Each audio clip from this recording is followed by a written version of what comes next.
जय श्री राम साथियों, स्वागत है आपका आपके अपने YouTube चैनल भागवत दर्शन पर। कार्तिक मास महात्म्य कथा अध्याय 2।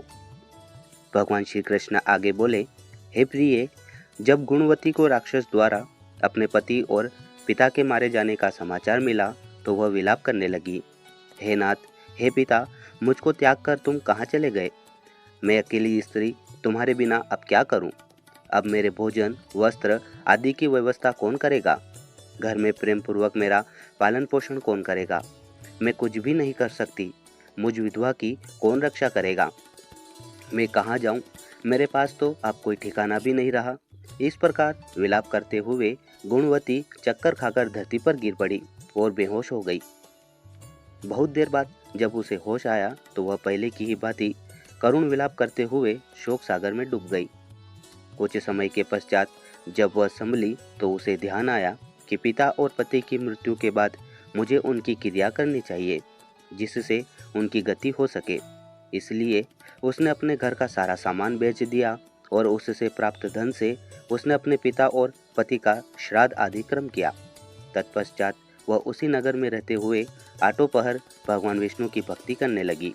उसने मृत्यु पर्यंत तक नियम पूर्वक सभी एकादशियों का व्रत और कार्तिक महीने में उपवास और व्रत किए। हे प्रिय, एकादशी और कार्तिक व्रत मुझे बहुत ही प्रिय हैं।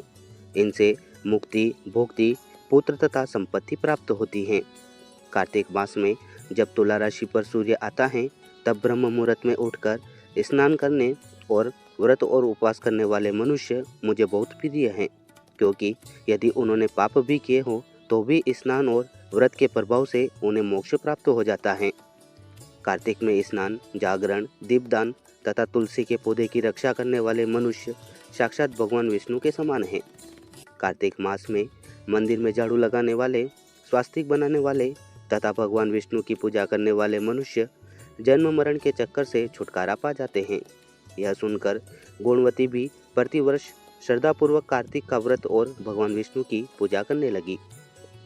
हे प्रिय, एक बार उसे ज्वर हो गया और वह बहुत कमजोर भी हो गई। फिर भी वह किसी प्रकार गंगा स्नान के लिए चली गई। गंगा तक तो वह पहुंच गई, परंतु शीत के कारण वह बुरी तरह से कांप रही थी। इस कारण वह शिथिल हो गई। तब मेरे दूत उसे मेरे धाम में ले आए।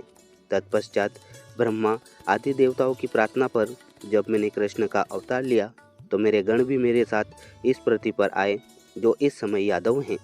तुम्हारे पिता पूर्व जन्म में देव शर्मा थे तो इस समय सत्राजित हैं। पूर्व जन्म में चंद्र शर्मा जो तुम्हारा पति था वह डाकू हैं, और हे देवी, तू ही वह गुणवती है। कार्तिक व्रत के प्रभाव के कारण ही तू मेरी अर्धांगिनी हुई है। पूर्व जन्म में तुमने मेरे मंदिर के द्वार पर तुलसी का पौधा लगाया था। इस समय वह तेरे महलों के आंगन में कल्प वृक्ष के रूप में विद्यमान है। उस जन्म में जो तुमने दीपदान किया था उसी कारण तुम्हारी देह इतनी सुंदर है और तुम्हारे घर में साक्षात लक्ष्मी का वास है। क्योंकि तुमने पूर्व जन्म में अपने सभी व्रतों का फल पति स्वरूप विष्णु को अर्पित किया था, उसी के प्रभाव से इस जन्म में तुम मेरी प्रिय पत्नी हुई हो। पूर्व जन्म में तुमने नियम पूर्वक जो कार्तिक मास का व्रत किया था उसी के कारण मेरा और तुम्हारा कभी वियोग नहीं होगा। इस प्रकार कार्तिक मास में व्रत आदि करने वाले मनुष्य मुझे तुम्हारे समान प्रिय हैं। दूसरे जप तप, यज्ञ, दान आदि करने से प्राप्त फल कार्तिक मास में किए गए व्रत के फल से बहुत थोड़ा होता है, अर्थात कार्तिक मास के व्रतों का 16वां भाग भी नहीं होता। इस प्रकार सत्यभामा भगवान श्री कृष्ण के मुख से अपने पूर्व जन्म के पुण्य का प्रभाव सुनकर बहुत प्रसन्न हुई।